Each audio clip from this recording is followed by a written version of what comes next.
Kalisa. Hadir. Cedric. Hadir Ibu Guru. Danielson. Hadir. Evelyn. Hadir. Thomas. Grace. Hadir. Josephine. Joshua. Jovita. Juvenal. Sakir. Oke. Kim. Hadir. Kelita. Hadir, Miss. Marcel. Izin. Jepang nih. Masih di Jepang ya. Jadi pengen ikut liburan lagi ya.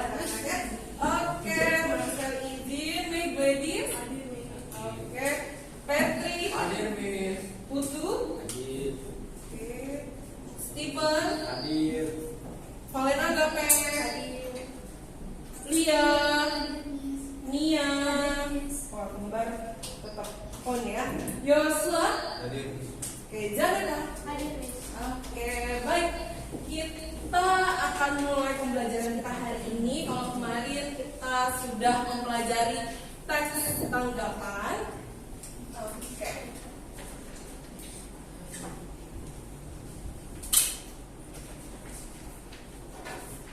Ya, hari ini kita mau belajar teks cerita pendek. Sebelumnya, Ibu mau memberitahukan dulu tujuan pembelajaran kita hari ini.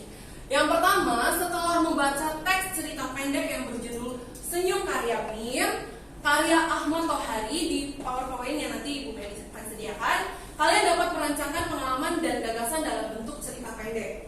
Lalu yang kedua, kalian dapat menuliskan pengalaman dan gagasan dalam bentuk cerita pendek dengan memperhatikan struktur dan aspek kebahasaan melalui media storyboard. Nah, nanti kita akan buat medianya menggunakan aplikasi Canva.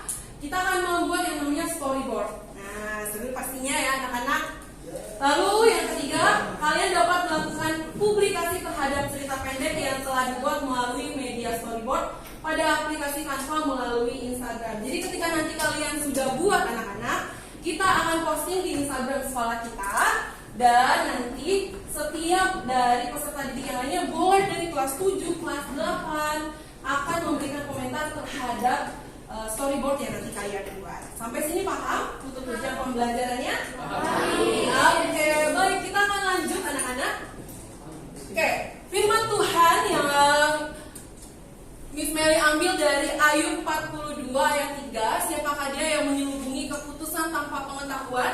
Itulah sebabnya tanpa pengertian aku telah bercerita tentang hal-hal yang sangat ajaib bagiku dan yang tidak aku ketahui. Kenapa Ibu Meli ambil Ayub 42 ayat 3 ini? Karena di sini berbicara tentang bercerita. Yang namanya cerita pendek, pastinya itu kan bercerita bisa dari pengalaman kalian, bisa juga dari pengalaman teman kalian yang dibuat menjadi cerita pendek. Seperti itu anak-anak.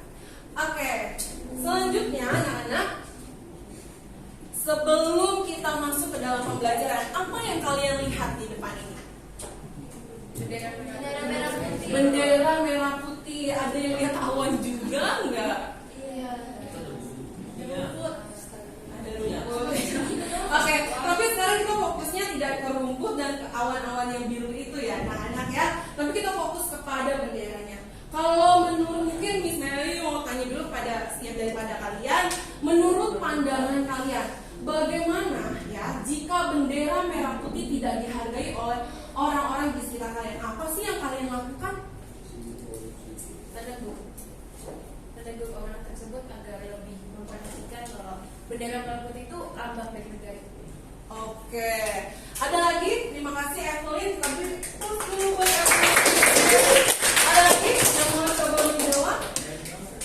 Keren banget kalau katanya. Keren banget. Ayo, ada lagi?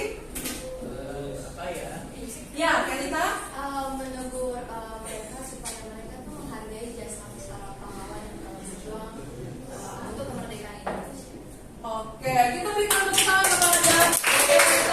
Ada lagi? Satu orang lagi bisa mau dengar?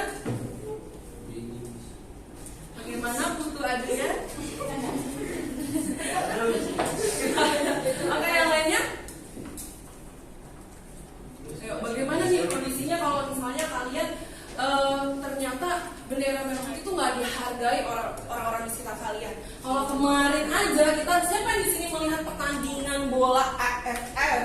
Mas Meli ngikutin banget nih, ya. Kalau kemarin kita lihat Indonesia lawan Vietnam di mana nomor punggung 5, ya. Ya, udah langsung ketawa nih, apa namanya? Nia langsung ketawa nomor punggung 5 melakukan tindakan kasar aja udah banyak kan para netizen yang tuliskan di Instagramnya PSSI, wah itu mau lihat gitu kan. Nah kayak gitu aja kita udah bisa ini loh, bisa ibaratnya kita bisa marah, kita bisa merasa nggak dihargai, kita bisa mungkin kalau sekarang ini anak-anak banyak banget yang namanya bisa menghujat seperti itu. Tapi kembali lagi anak-anak, ketika kita lihat sesuatu hal yang menurut pandangan kita ini kayaknya nggak baik nih, lebih baik kita tegur dulu. Yang namanya sebuah kasih itu pasti kita tegur dulu, bukan main langsung kita cari orang yang banyak untuk bisa menyerang orang tersebut atau orang yang mungkin tidak bisa menghargai Indonesia seperti itu ya anak-anak ya. Oke, terima kasih tadi untuk jawaban Kelita, Evelyn, dan sungguh sangat luar biasa sekali. Baik anak-anak, kita akan masuk ke dalam pelajaran kita, yaitu cerita pendek. Nah, Ibu akan menampilkan satu video. Ini satu video cerita pendek, namanya Senyum Karyamin. Judulnya Senyum Karyamin oleh Ahmad Tohari. Anak-anak yang perlu diperhatikan, untuk karya Ahmad Tohari ini tentang Senyum Karyamin ini sudah sering banget diperdengarkan, terus dibaca oleh khalayak orang. Karena apa? Karena kalau Ibu ingat pada saat masih ada ujian nasional dulu, kakak-kakak kalian sering banget di ujian nasional itu cerita pendek Senyum Karyamin berjudul Senyum Karyamin, karangan Ahmad Tohari. Karyamin melangkah pelan dan sangat hati-hati. Beban yang menekan pundaknya adalah pikulan yang digantungi 2 keranjang batu kali.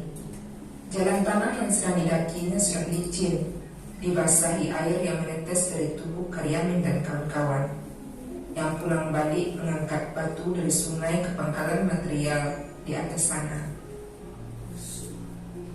Karyamin sudah berpengalaman agar setiap perjalanannya selamat, yakni berjalan menanjak sambil menjaga telapak kaki kiri atau kanannya. Pemindahan titik berat dari kaki kiri ke kaki kanannya pun harus dilakukan dengan baik.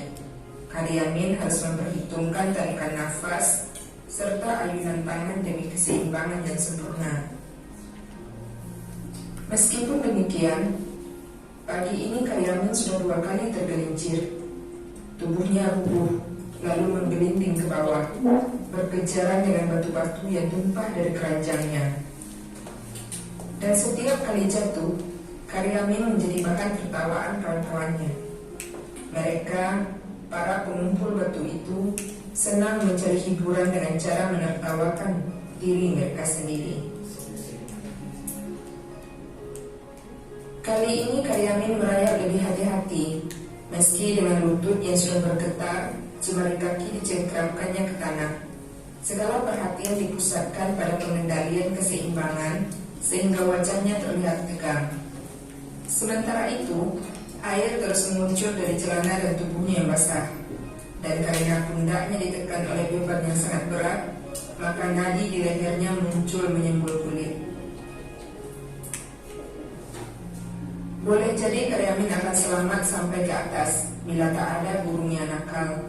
Seekor burung paruh udang terjun dari ranting yang menggantung di atas air, menyambar seekor ikan kecil, lalu melesat tanpa rasa salah hanya sejengkal di depan mata Karyamin. "Bangsat!" teriak Karyamin yang sedetik kemudian sudah kehilangan keseimbangan. Tubuhnya bergulir sejenak, lalu jatuh terduduk dibarengi suara 2 keranjang batu yang ruah. Tubuh itu ikut meluncur, tetapi terhenti karena tangan Karyamin berhasil mencengkram reruntutan. 4 atau 5 orang kawan Karyamin terbahak bersama. Mereka, para pengumpul batu itu, senang mencari hiburan dengan cara menertawakan diri mereka sendiri. Sudah, Min, pulanglah. Kukira hatimu tertinggal di rumah sehingga kamu loyo terus, kata Sarji yang diam-diam iri pada istri Karyamin yang muda dan gemuk. Memang bahaya meninggalkan istrimu seorang diri di rumah. Min, kamu ingat anak-anak muda petugas bank harian itu? Jangan kira mereka hanya datang setiap hari buat menagih setoran kepada istrimu. Jangan percaya kepada anak-anak muda penjual duit itu. Pulanglah. Istrimu kini pasti sedang digodanya. Istrimu tidak hanya menarik mata petugas bank harian. Jangan dilupa tukang edar kupon butut itu. Kudengar dia juga sering datang ke rumahmu bila kamu sedang keluar. Apa kamu juga percaya dia datang hanya untuk menjual kupon buntut? Jangan-jangan dia menjual buntutnya sendiri. Suara gelak tawa terdengar riuh di antara bunyi benturan batu-batu yang mereka lemparkan ke tepi sungai. Air sungai mendesau-desau oleh langkah-langkah mereka. Ada daun jati melayang, kemudian jatuh di permukaan sungai yang bergerak menentang arus karena tertiup angin. Agak di hilir sana terlihat 3 perempuan pulang dari pasar dan siap menyeberang. Para pencari batu itu diam. Mereka senang mencari hiburan dengan cara melihat perempuan yang mengangkat kain tinggi-tinggi. Dan Karyamin masih terduduk sambil memandang kedua keranjangnya yang berantakan dan hampa. Angin yang bertiup lemah membuat kulitnya merinding, meski matahari sudah cukup tinggi. Burung paruh udang kembali melintas di atasnya.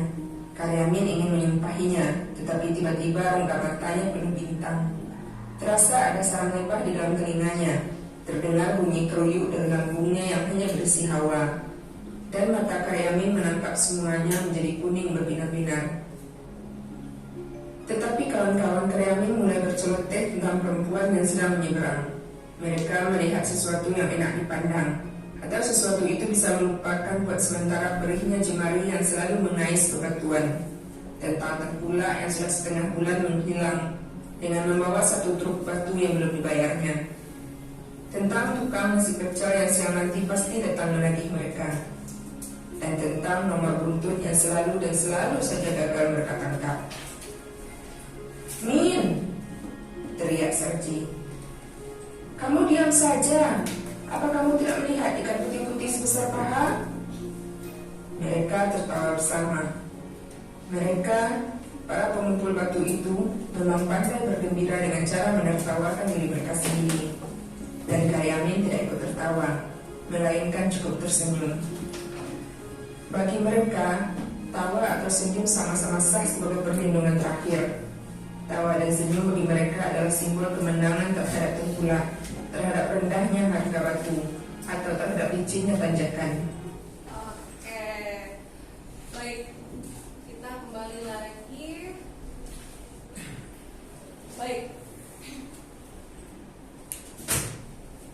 Baik, apa yang kalian dapatkan anak-anak dari cerita kehidupan apa yang kalian dapatkan dari Senyum Karyamin ini yang tadi kita sudah dengar? Bagaimana Cedric? Ya, Evelyn silakan. Hidup itu penuh perjuangan, Pak. Tapi kadang kita ada di atas, kadang di bawah. Jadi kita tetap harus berusaha. Oke, wow, luar biasa sekali jawabannya. Yang lain? Kalau kita lihat si Karyamin ini seorang apa sih, Nak? Penjual batu untuk material. Ya, penjual batu untuk material.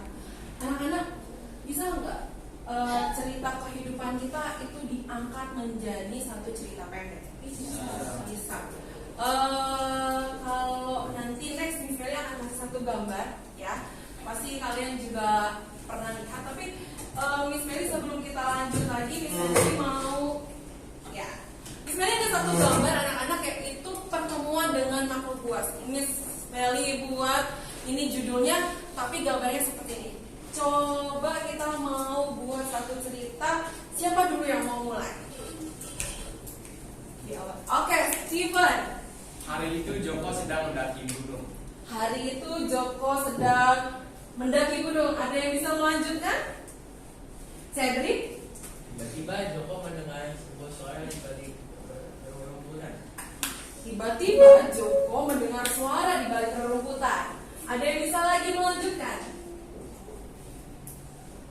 Joko penasaran dengan apa yang di balik rumputan itu sehingga dia melihat. Sehingga dia melihatnya. Yang mau lanjutin lagi? Ah, Ya, Melita. dan ternyata itu adalah hewan buas. Dan ternyata itu adalah hewan buas. Lalu, kalau ada nih klimaksnya nih. Seekor Ya, Yosua. serigala tiba-tiba muncul di hadapan. Seekor serigala tiba-tiba muncul di hadapannya. Yang bisa melanjutkan kembali dari cerita Yosua. Ya, Stephen lagi, boleh. Serigala itu langsung mengejar Joko dan saat dikejar Joko langsung berlari ke arah hutan. Lari ke arah hutan di si Joko nih. Oke, Emily. Tetapi sayangnya saat dia berlari, dia melenceng dari tujuan awalnya dan berakhir tersesat. Oke, memang tujuannya ini kemana ya? Oke, setelah Emily. Joko kebingungan, Joko kebingungan menentukan Joko kebingungan nih, mulai bingung nih. Menentukan apa nih? Untuk mencari Kayak Putu yang bantu, bisa. Joko kebingungan untuk mencari jalan. Ayo, kakak Putu kebingungan mencari jalan. Lalu Tiba-tiba ia bertemu dengan seorang teman. tiba-tiba, wah udah mulai ada temen nih, kayaknya udah ada mulai jalan keluar nih. Oke, dia ketemu teman. Setelah dia ketemu teman, ada yang mau coba lagi? Cari. Temannya membantunya menuntunnya ke jalan yang benar. Temannya menuntun dia ke jalan yang benar. Soalnya awalnya dia awalnya yang benar ya. Oke, selanjutnya. Yang mau coba? Ah, Rita. tetapi di tengah mereka berjalan, ternyata serigala itu mengejutkan mereka. Ketemu lagi nih anak-anak. Udah mulai nggak ada, ternyata ketemu lagi. Gimana nih melanjutkannya setelah Kelita? Tadi udah mulai jalan keluar, tapi ternyata ketemu lagi nih sama serigalanya. Ya, serigala itu membawa kawanan temannya dan berusaha untuk membunuh. Oke, geng, ayo geng, kita sebut kawanannya gitu ya. Oke, akhirnya dibawa nih kawanannya. Selesainya coba kita mau masuk di penyelesaiannya. Tapi untungnya di saat mereka sedang dikejar sekawanan serigala, mereka bertemu dengan seorang pemburu dan pemburu itu membunuh seluruh serigalanya. Oke, udah mulai nih membunuh semua serigalanya. Di Akhirnya mereka naik mobil pemburu itu terus pulang ke rumah. Oke,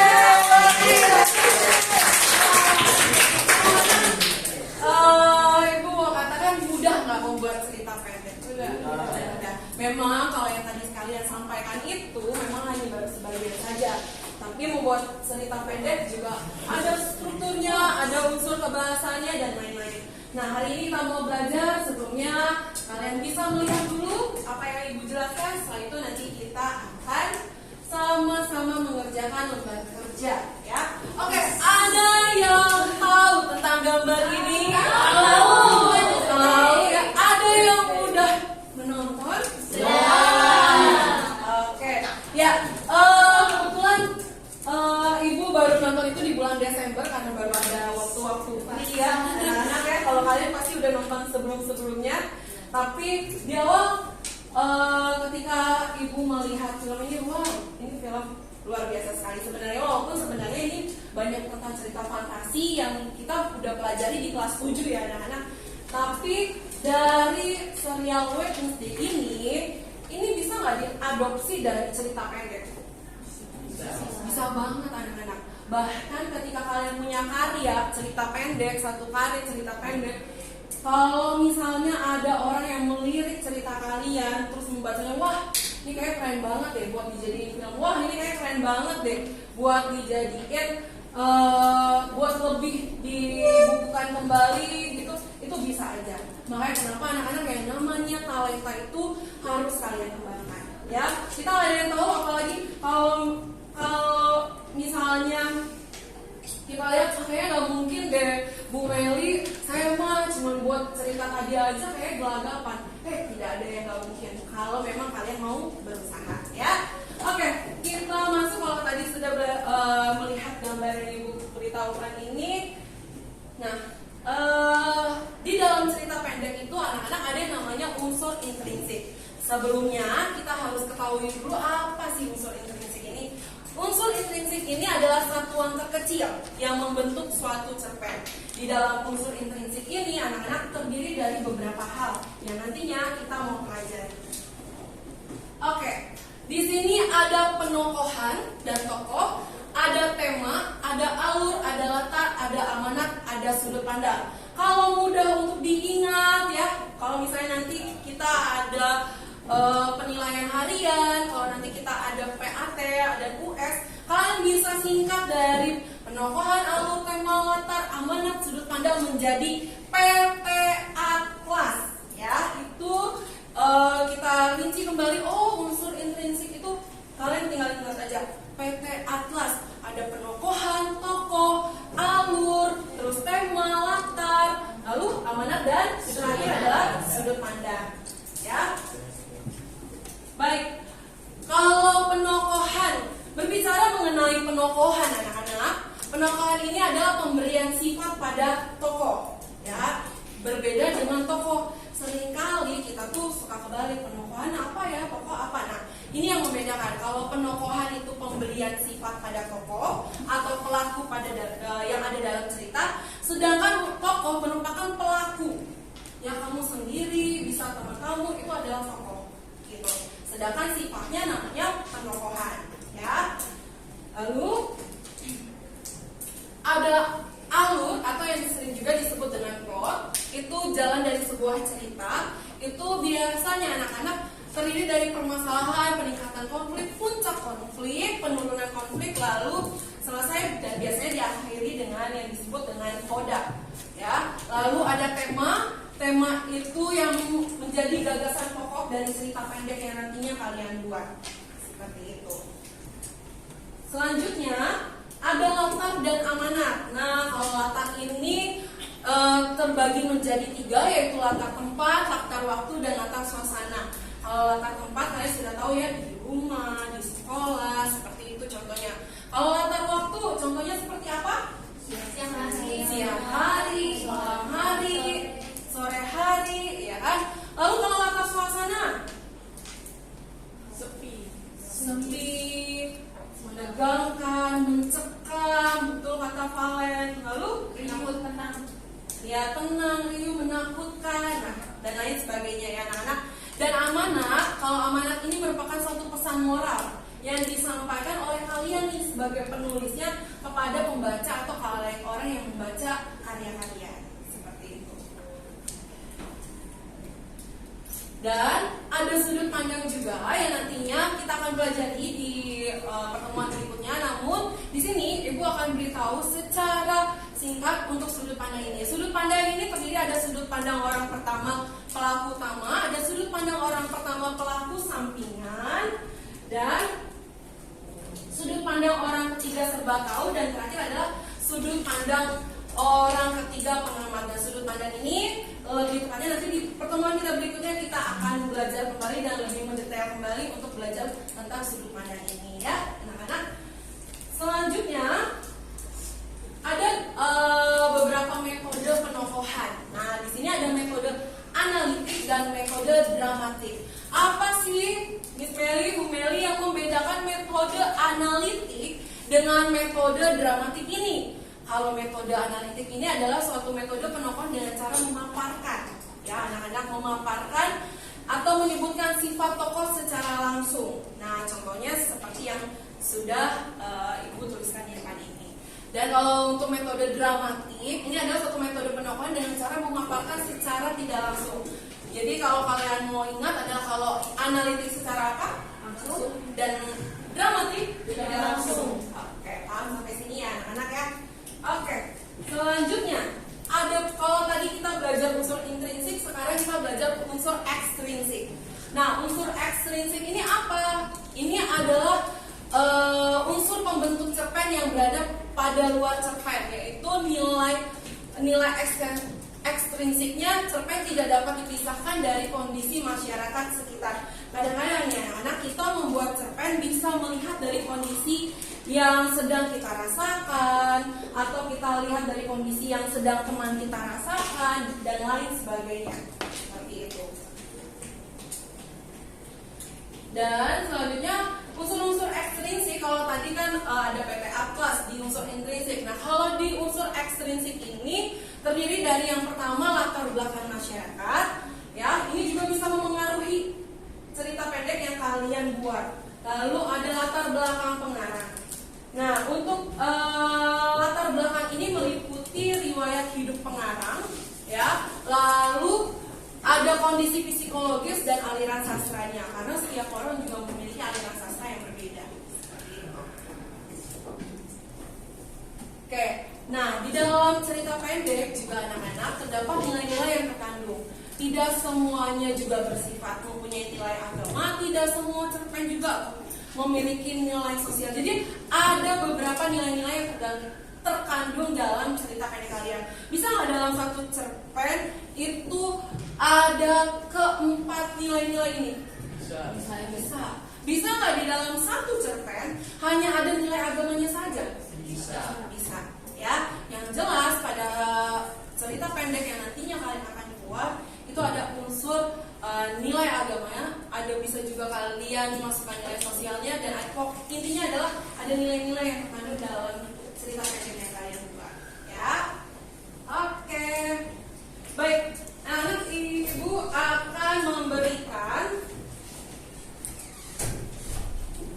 lembar kerja. Oke, kita pakai kelompok belajar yang sudah pernah ibu buat ya. Jadi sekarang boleh bersama dengan kelompok belajarnya.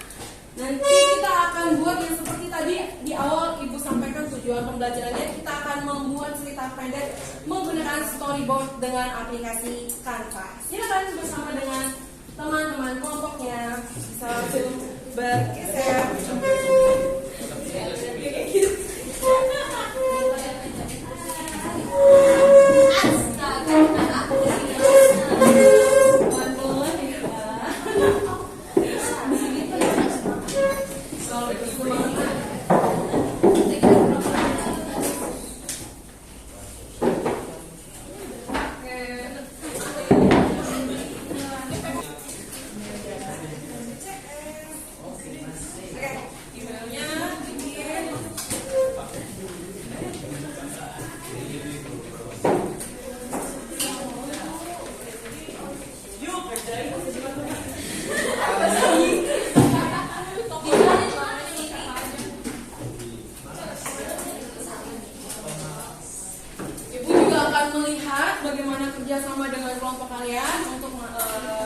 Dan akan melihat juga bagaimana kondisi dari setiap kelompok kalian ya.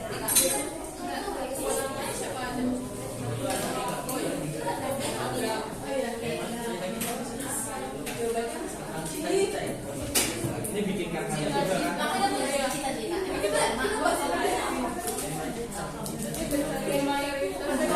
Aku buat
membuat kedua orang tua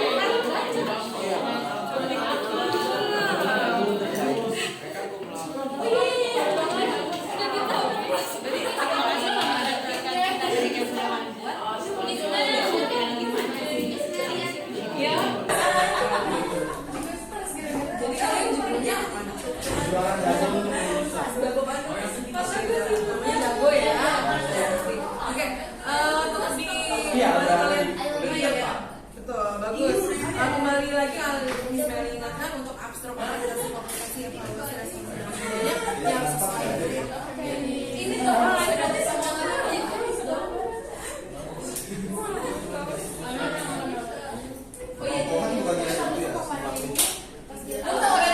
orientasi dulu.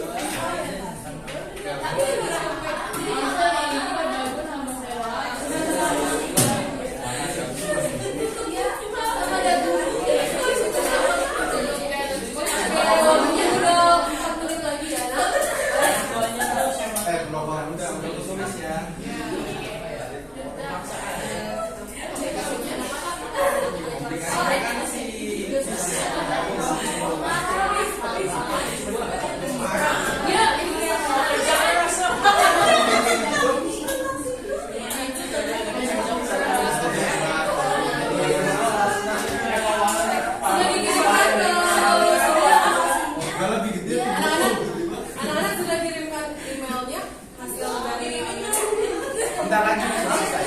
kirimin dong.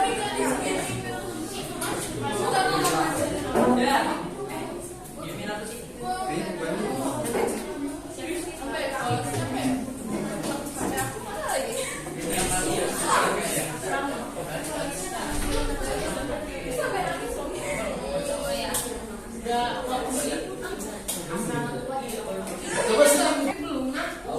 Ayo. Cepat Cedric, cepat. Apa Hendrik? Oke, sudah. Miss Meli keren. Miss Meli keren. Coba buka. Ini punya kita doang yang beda. Itu nggak usah copy dulu. Tuh. Oke. Baik yuk, kelompok satu silakan. Kelompok Evelyn kan kelompok satu.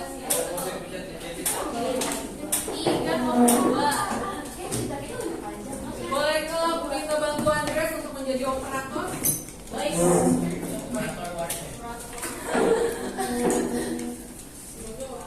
Yuk kita berikan tepuk tangan dulu untuk kelompok.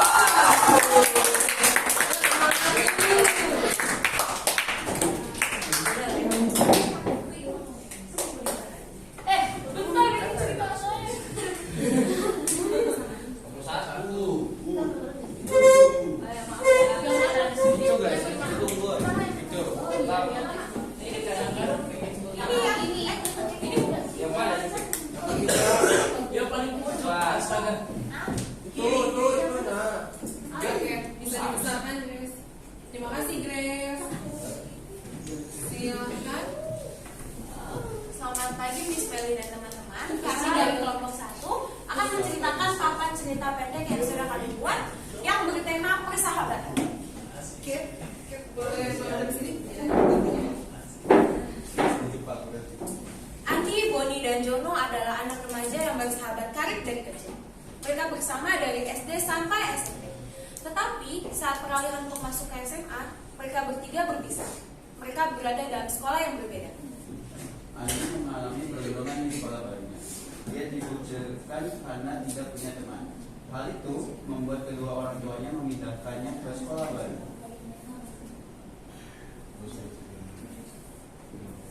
Andi kembali bersemangat karena di sekolah barunya dia bertemu kembali dengan salah satu sahabatnya, yaitu Boni. Akhirnya mereka lulus dari jenjang SMA dan masuk ke perguruan tinggi. Di sana mereka bertemu kembali Boni, Jono, dan Andi. Mereka akhirnya lulus dan mendapatkan hasil terbaik. Mereka cum laude. Nah, hikmah yang dapat kita petik dari cerita pendek ini adalah awal bukanlah akhir. Kita masih mempunyai kesempatan untuk berusaha lebih keras dan lebih giat. Jika kita berusaha, maka tidak ada yang mustahil. Seperti yang dikatakan oleh Bung Karno, beri aku 1000 orang tua, niscaya akan kucoba seluruh dari akarnya. Beri aku 10 pemuda, niscaya akan kubincangkan dunia. Terima kasih teman dan rekan papan cerita pendek dari kelompok kami. Tuhan Yesus berkati. Selanjutnya untuk kelompok 2, baru nanti kita akan kelompok 2. Itu tiga dari kita empat. Ini kelompok 2 awalnya Delita. Boleh buku dibantu menjadi operator.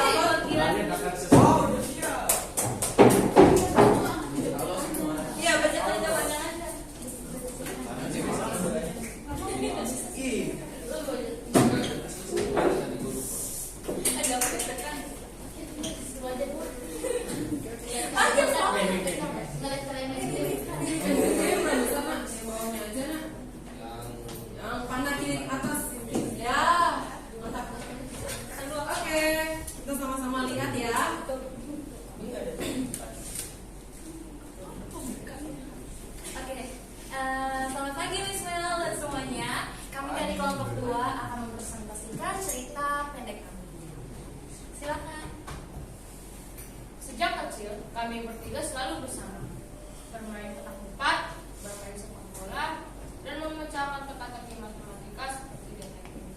Aiden si paling ceria, Benny si paling galak, dan Joshua si paling galak.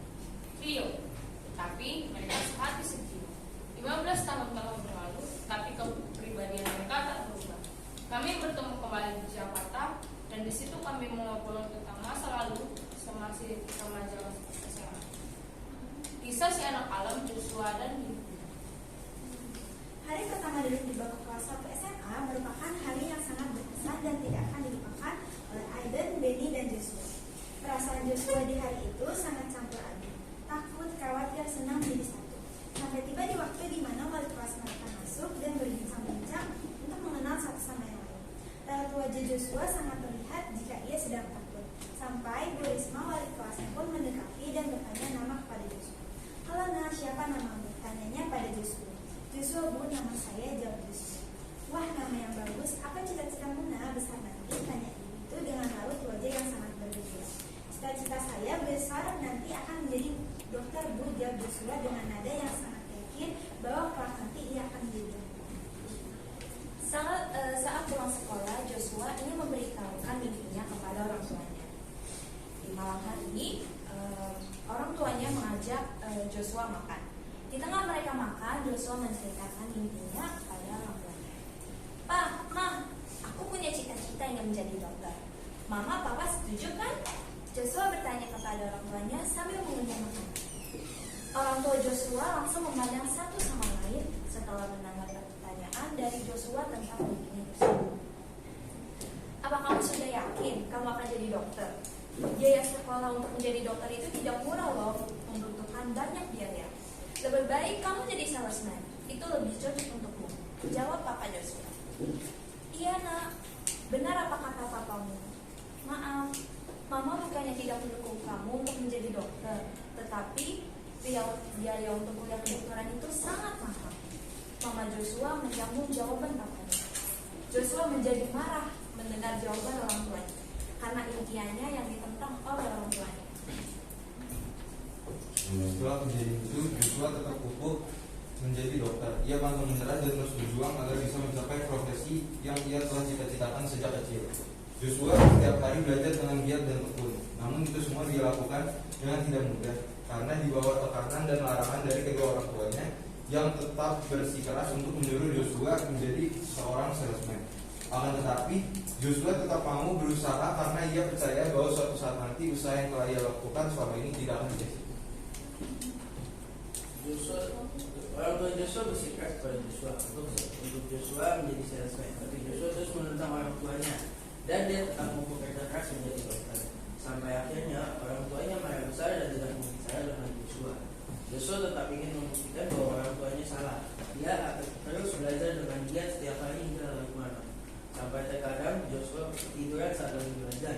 Sahabatnya Joshua pun mendukung dan menyemangati dia belajar. Waktu berjalan sangat cepat. Tiba-tiba Joshua sudah memakai baju wisuda, topi kelulusan, dan julukan dengan nilai terbaik di angkatan ke-34 yang paling cerdas. Dr. Joshua Arsalan, gelar itu telah didapatnya. Orang tua Joshua tak dapat lagi membendung air mata.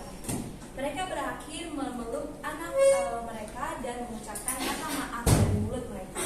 Joshua hanya tersenyum dan berkata, "Tidak apa-apa, karena semua itu sudah berlalu." Aiden dan Benny terharu melihat momen itu. Itulah akhir dari kerja keras Joshua yang ditutup dengan kebahagiaan. Terima kasih semuanya. Oke, terima kasih kelompok 2. Silakan dilanjutkan kelompok 3. Bisa dibantu oleh sertifikat.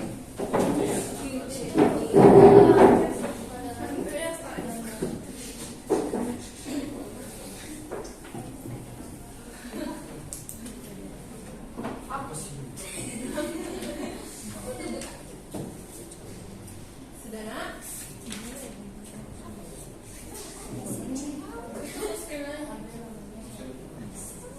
Oke.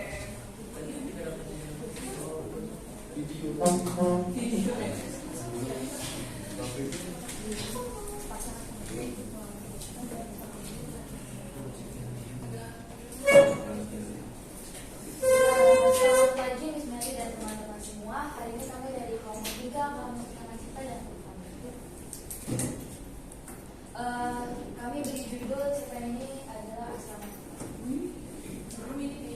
Namaku Jeremy. Teman-temanku kerap memanggilku dengan panggilan Jar.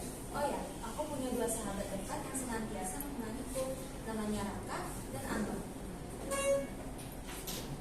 Aku tinggal bersama kedua sahabatku di sebuah asrama tua dekat dengan sekolah kami. Retakan yang mengejar ke seluruh penjuru tembok asrama dapat terlihat dengan jelas. Jika kalian bertanya kenapa aku dan kedua sahabatku mau tinggal di sana, jawabannya adalah kami tidak memiliki pilihan. Ya, aku, Raka, dan Anton tidak memiliki pilihan lain selain tinggal di asrama tua itu. Dan alasan kami semua hampir sama. Alasanku untuk tinggal di asrama tua itu dimulai ketika aku beranjak remaja, tepatnya saat aku menduduki bangku kelas 1 SMP. Usaha yang dibangun oleh papa bangkrut seketika, membuat perselisihan terjadi di antara kedua orang tuaku. Masa remajaku dibentuk mediasi dengan pertengkaran kedua orang tuaku. Sejak saat itu aku bertekad untuk hidup mandiri dan tak membebani mereka dengan hal-hal seperti itu. Begitupun dengan Raka dan Anton. Aku harus bisa menyelesaikan ujian terakhir ini supaya aku bisa lulus dan melanjutkan mimpiku. Semoga aku bisa mendapatkan nilai yang terbaik dan dapat lulus bersama teman-teman dulu. Dan dapat membuktikan kepada orang tuaku bahwa aku bisa. Tak terasa, saat ini aku tengah berdiri di atas sebuah podium. Tepat di depanku terdapat ratusan orang yang menyaksikanku berucap terima kasih sambil menggenggam erat sebuah piagam penghargaan yang telah mewakili sejuta kerja kerasku dalam menggapai. Selamat untuk Jeremy Leindara Kusuma telah menjadi lulusan terbaik angkatan 2014. Tepuk tangan meriah terdengar ke segala penjuru ruangan. Tetesan air mata satu persatu jatuh. Dari jauh dapat kulihat kedua orang tuaku tersenyum kepadaku dan aku bangga akan hal itu. Tak peduli seberapa banyak cerita, tangisan, dan masalah yang kita hadapi, tetaplah berjuang dan bulatkan tekadmu. Masih banyak orang-orang sekitar yang peduli dengan kita. Jangan putus asa dan jalani saja hidup. Maka kesuksesan akan menghampiri.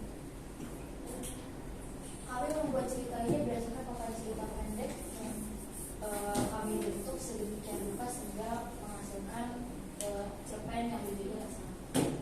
Next, terima kasih telah menonton. Baik, silakan dilanjutkan kelompok 4 dan ini adalah kelompok terakhir.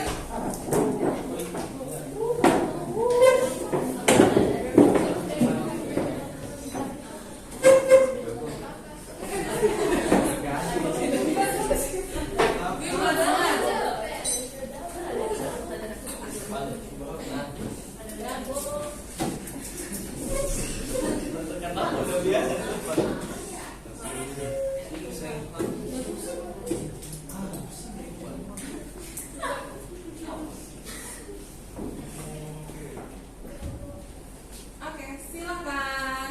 Selamat pagi Miss Mary, selamat pagi teman-teman. Kami dari kelompok 4 ingin mempresentasi tentang papan cerita pendek yang kita buat dan berjudul Perjuangan Dago untuk Kelulusan. Untuk bagian abstrak, pagi itu Dago sedang bertugas ke sekolah bersama dua temannya, Arjuna dan Haikal. Muka ketiga siswa itu terlihat sangat cerah menyambut hari terakhir ulangan akhir tahun mereka. Mereka berjanji akan bertemu di gerbang sekolah. Dari sekolah terlihat jelas anak-anak yang lainnya sudah siap-siap menuju kelas mereka masing-masing. Dago, Arjuna, dan Haikal pun menuju kelas di mana nama mereka tertera di sana. Hari ini semua siswa telah terlihat lebih awal datangnya. Mungkin tujuan biar bisa belajar lagi di sekolah. Dago, Arjuna, dan Haikal berkumpul di satu meja, tepatnya di meja Haikal.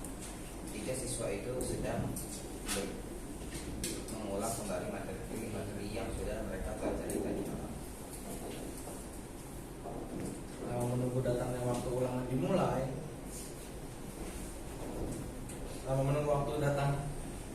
Menunggu datangnya waktu ulangan dimulai, Dago sangat khawatir sekali kalau semua yang udah dia pelajari tadi malam lupa. Ditambah lagi Dago sedang banyak masalah Keluarga ini sedang tidak baik-baik saja karena perusahaan Bapak Dago sedang ada masalah membuat Dago semakin pusing. Dago ingin membanggakan kedua orang tuanya dengan cara mendapatkan nilai ujian yang terbaik, bisa lulus dan masuk ke universitas yang ia inginkan. Degup jantung Dago seolah meliputi lebih cepat darah ketika telinganya mendengar bel ujian dimulai berbunyi. Mengapa Firman Dago, Arjuna dan Haikal hari ini bakal kalian membunuh olahraga di semua angkatan? Beliau pun langsung membagikan kertas ujian. Dago kembali melakukan doa sendiri. Setelah selesai, Dago langsung mengisi nama kelas dan yang lainnya di lembar kerja siswa.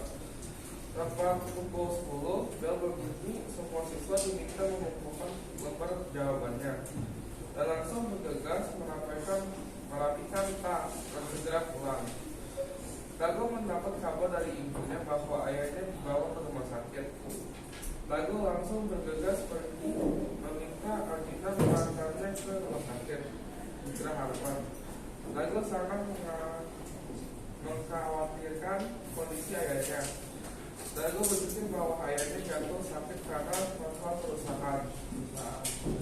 Sesampainya di sana, Dago bertemu dengan ibunya. Ibu Dago menjelaskan kondisi ayahnya saat itu. Dago langsung memeluk berat ibunya. Dago sangat menyayangi kedua orang tuanya itu. Dago berjanji akan lulus dengan nilai baik.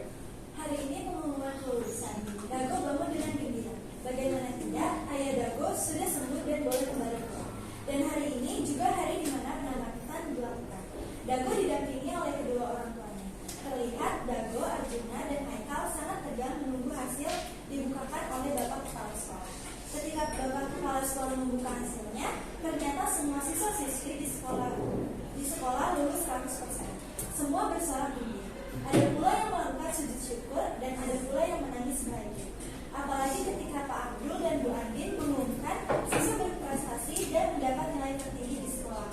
Dan puji Tuhan, Dago kembali membanggakan keluarganya dan juga sahabat-sahabatnya. Dago naik sebagai siswa berprestasi bersama Ariel dan mendapat nilai tertinggi bukan hanya di sekolah tetapi senasional. Keesokan harinya akan ada acara perpisahan sekolah. Dago, Arjuna, dan Haikal sepakat untuk berangkat bersama-sama. Pagi itu Dago mendapat kabar dari ayahnya bahwa masalah perusahaan ayahnya sudah selesai. Dago sangat senang mendengar kabar tersebut. Di sore harinya acara dimulai.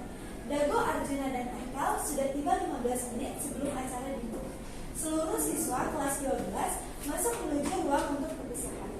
Dago sangat senang impiannya tercapai. Ia berhasil membuat orang tuanya sangat bangga kepada dirinya. 5 hari kemudian, Dago memberi kejutan kepada orang tuanya bahwa ia diterima di Universitas impiannya. Orang tua Dago sangat bangga kepada Dago. Dago melihat senyum kebahagiaan di bibir kedua orang. Nilai moral dari cerita pendek ini adalah jangan patah menyerah. Dan ini berkaitan dengan salah satu yang firmannya itu 2 Tawarik 15 ayat 7. Tetapi kamu ini kuatkanlah hatimu, jangan lemah semangatmu karena ada upah bagi usahamu. Namun kamu jadilah kuat dan jangan biarkan tanganmu menjadi lemah. Ada upah untuk pekerjaanmu. Sekian presentasi dari kelompok 4. Terima kasih. Terima kasih. Wah, keren banget ya. Bahkan ada firman Tuhan yang dimasukkan. Oke, luar biasa sekali. Boleh kembali lagi ke tempat duduknya anak-anak.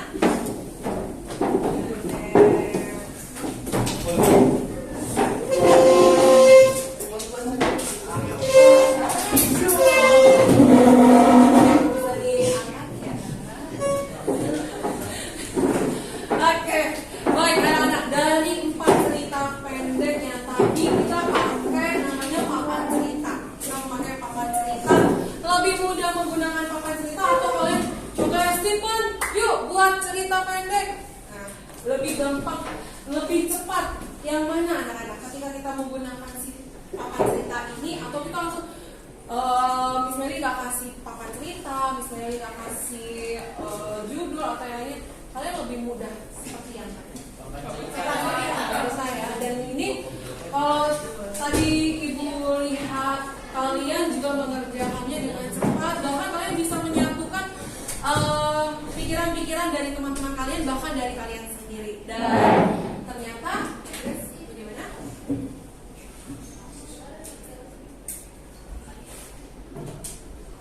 Oke, baik. Baik, ternyata kalian semua keren banget. Tepuk tangan buat. Oke, baik anak-anak. Sebelum itu, karena tadi juga kalian sudah sampaikan bagaimana pembelajaran hari ini.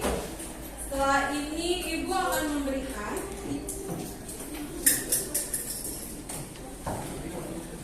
Ibu akan melihat juga sudah sejauh mana, ya, sudah sejauh mana yang kalian tahu tentang cerita pendek. Ibu kasih 10 soal pilihan ganda untuk kalian kerjakan. Ini untuk menilai sejauh mana kalian sudah mengetahui materi cerita pendek, ya.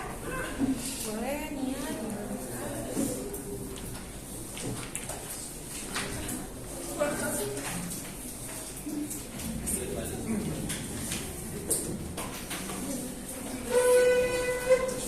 Pusing banget dia sama tuh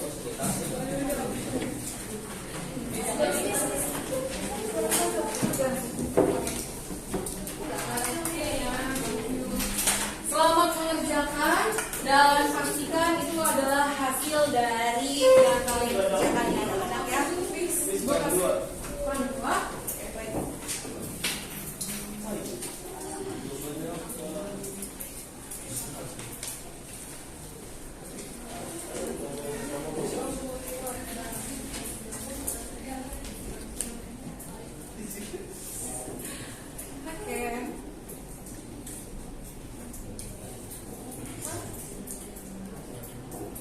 Jangan lupa diberi nama dan kelasnya.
Amin. Oke, karena tadi kita sudah kalian sudah menyelesaikan juga 10 soal yang Ibu kasih, dan hari ini Ibu mau tanya dulu bagaimana pembelajaran kita hari ini menyenangkan, menegangkan, Beda kayak hari-hari lain. Baik anak-anak, Ibu akan berikan jurnal refleksi, ya. Jurnal refleksi ini tentang proyek kita hari ini, yaitu papan cerita. Kalian tuliskan apa yang ada di pertanyaan yang Ibu berikan kepada kalian, ya. Sangat berbeda ya dengan hari-hari yang lainnya. Terus satu ya. Oke.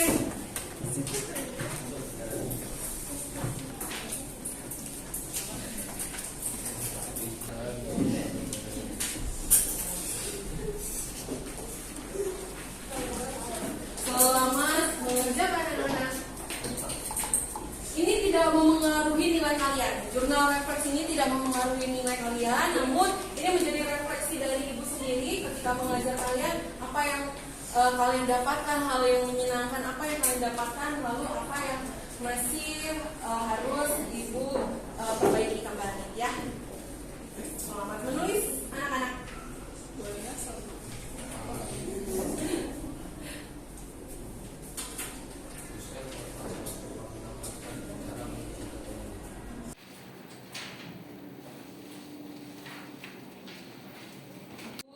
Perbaiki kembali, ya.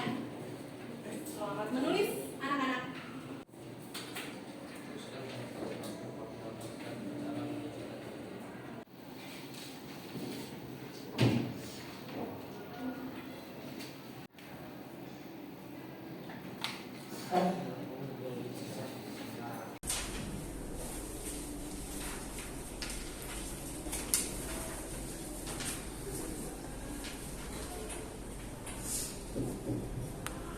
Yang sudah boleh dikumpulkan ke depan ya, nak.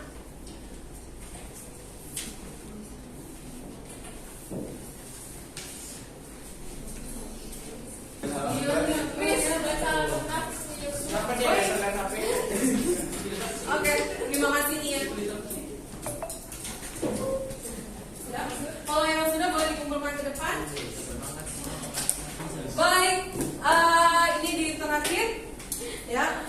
Menutup pembelajaran kita hari ini, apa yang kalian dapatkan dari cerita pendek? Boleh berdiri dan angkat tangan dan dijelaskan kepada teman-temannya. Silakan, Evelyn.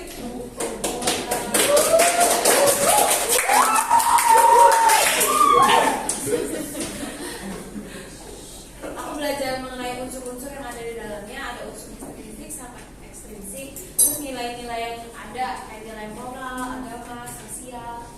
Terus sudut pandang penulis sama metodenya ada analitik sebenarnya. Oke, ada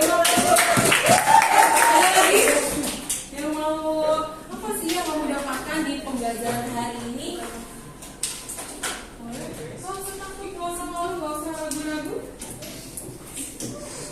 Oke, Lita silakan. Dapat membuat storyboard lewat Canva. Bisa membuat storyboard melalui Canva, ya. Ya, baik anak-anak, untuk penutup ya boleh kembali lagi. Bisa diingatkan penutupnya adalah kalau hari ini kesimpulannya kita belajar dari cerita pendek ini bahwa ternyata dari pengalaman yang sudah kita jalani atau pengalaman yang sekarang kita sedang jalani, kita bisa membuat cerita pendek, ya. Dan di minggu atau di pertemuan berikutnya kita akan belajar kembali secara rinci mengenai unsur intrinsik dan unsur ekstrinsik. Oke anak-anak, baik anak-anak, itu saja pembelajaran hari ini. Sebelumnya Ibu mau katakan kepada kalian adalah anak-anak yang hebat, anak-anak yang pintar, dan anak-anak yang luar biasa. Oke, silakan disiapkan. Kita berdoa terlebih dahulu, ya. Mari kita satukan hati kita berdoa. Terima kasih Bapak untuk hari ini. Kalau hari ini kami boleh belajar dengan baik dan maksimal, Tuhan, itu semua karena penyertaan-Mu buat setiap daripada kami. Sebentar kami akan menyelesaikan pembelajaran kami, yaitu bahasa Indonesia, dan kami akan mengikuti pembelajaran lainnya, Tuhan. Kau yang memberkati setiap anak-anak hamba di tempat ini, biarlah mereka bisa menjadi terang buat orang-orang di sekitar mereka. Terima kasih Tuhan, inilah doa dan ucapan syukur kami. Di dalam nama Yesus kami sudah berdoa dan ucap syukur. Amin. Oke, mari silakan. Berdiri.